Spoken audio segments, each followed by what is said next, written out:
1월 29일 한 기업이 실적 발표를 했습니다. 이 기업이 공개한 지난 분기 재무제표에서 주목할 만한 점이 하나 있었는데요. 작년 3분기까지 1억 8,400만 달러, 원화로 2,657억 원 수준에서 머물렀던 디지털 자산 규모가 10억 7,600만 달러, 원화 가치로 1조 5,537억 원으로 5배 이상 증가했습니다. 이 기업은 어떤 기업일까요? 그리고 이 기업의 디지털 자산이 급격하게 불어난 배경은 무엇일까요?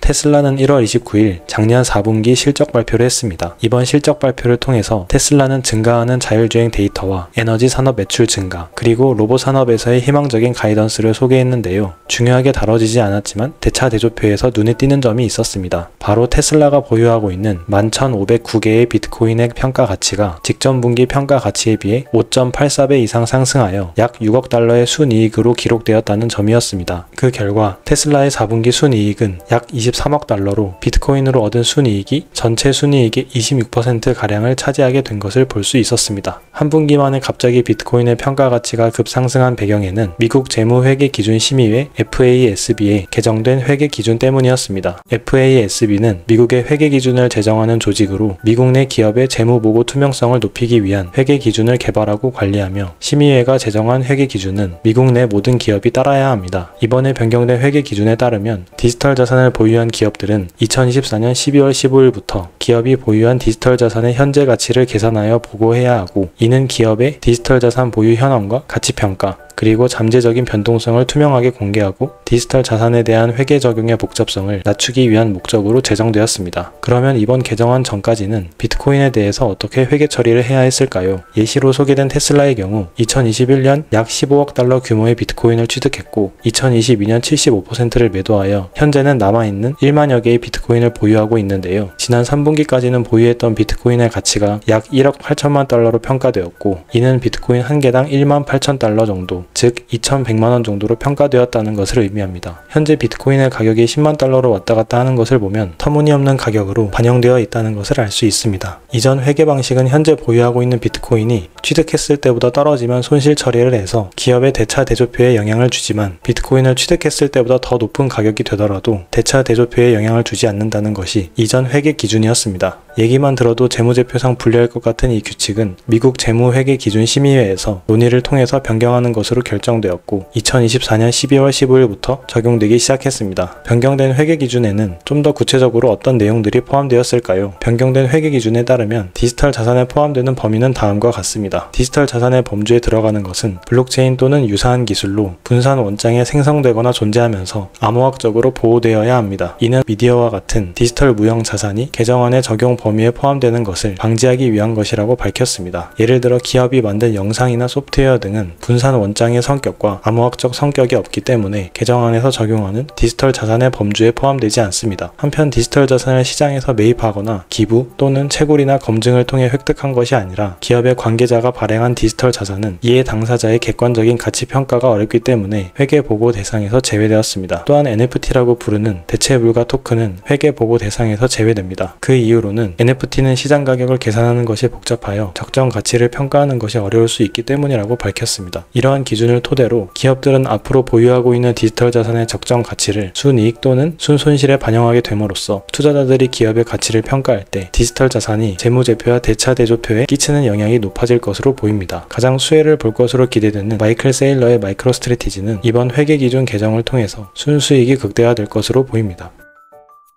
그러면 현재 우리나라의 디지털 자산 회계 기준은 어떨까요? 미국과 일본이 독자적인 회계 기준을 사용하는 한편 우리나라는 IFRS라는 국제 회계 기준을 우리나라에 맞게 적용한 KIFRS 한국채택국제 회계 기준을 따르고 있습니다. 우리나라가 따르는 국제 회계 기준 IFRS에서는 2026년까지의 업무 계획에서 가상자산 거래를 제외하면서 국제 회계 표준 마련에 지지부진한 상황이었는데요. 금융위원회는 가상자산에 대한 회계 처리의 불확실성을 해결하고자 2022년부터 2023년까지 1년 반 동안의 시간 동안 의견 수렴 및 논의를 거쳐 2024년부터 가상자산 회계 처리 지침을 적용했습니다. 적용된 가상자산 회계 지침은 지침에 적용되는 대상을 크게 세 가지로 분류하고 있습니다. 첫 번째는 가상자산을 발행하는 발행자, 두 번째는 가상자산을 보유하는 보유자, 세 번째는 가상자산을 거래하는 가상자산 사업자가 있습니다. 이 중에서 기업이 비트코인을 보유하는 경우에는 가상자산 보유자에 해당될 것이기 때문에 가상자산 발행자와 가상자산 사업자는 제외하고 가상자산 보유자에 대한 내용만 중점적으로 보도록 하겠습니다.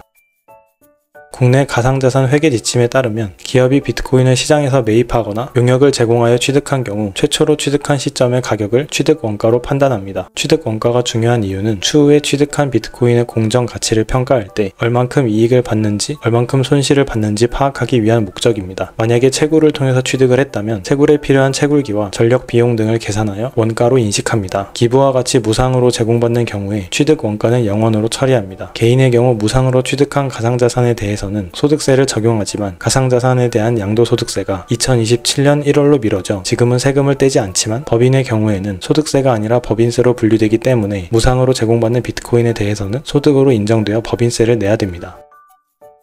비트코인을 보유하고 있을 때 회계 처리하는 방식은 목적에 따른 가상자산 분류 기준에 따라 다른데요. 국내 회계 기준은 목적에 따른 가상자산 분류를 국제 회계 표준과 동일하게 재고자산, 금융자산, 그리고 무형자산으로 분류하고 있습니다. 재고자산은 정상적인 기업 활동 과정에서 가상자산을 판매하기 위하여 보유하는 자산을 의미하는 것으로 비트코인을 자산으로 장기간 보유하는 것이 아니라 고객들에게 환전하는 목적으로 보유하고 있는 경우 재고자산으로 분류될 수 있습니다. 재고자산으로 보유하고 있는 경우 취득 원가와 순실현 가치 중 작은 값을 기록하거나 중개 목적으로 자산을 보유하여 단기간 처분이 가능한 경우 순공정 가치로 반영할 수 있습니다. 다시 말해 재고 자산의 경우 비트코인을 취득한 금액과 현재 보유한 비트코인의 가치 중 작은 값을 기록해야 합니다. 만약에 단기간 처분하는 재고 자산의 경우에는 현재 보유한 비트코인의 가치를 반영해도 된다는 것을 의미합니다. 금융자산은 증권으로 분류되는 가상자산인데 국제 회계 기준에 따르면 가상자산은 금융자산으로 분류되지 않지만 국내 회계 기준에 따르면 토큰 증권은 예외적으로 금융자산으로 분류될 수 있다고 합니다. 비트코인은 증권이 아니기 때문에 금융자산으로 분류되지 않아 여기서는 고려하지 않도록 하겠습니다. 마지막으로 재고자산과 금융자산이 아닌 가상자산을 무형자산으로 분류하는데 기업이 자산으로서 보유하고 있는 비트코인은 대부분 무형자산으로 분류될 수 있습니다. 무형자산의 경우 원가 모형이나 재평가 모형을 선택적으로 적용할 수 있는데 원가 모형은 취득한 비트코인을 취득 원가에서 감가상각비를 차감한 장부 금액으로 보고하는 방법이고 재평가 모형은 유형 자산의 공정가치를 측정하여 장부 금액을 조정하는 방법입니다. 쉽게 말하자면 원가 모형은 비트코인을 취득한 원가를 기록하는 것이고 재평가 모형은 비트코인의 현재 가치를 다시 계산하여 기록하는 것입니다. 미국에서 개정된 회계 기준은 기존의 원가 모형을 적용하다가 올해부터 재평가 모형을 따르도록 변경한 것으로 볼 수 있습니다.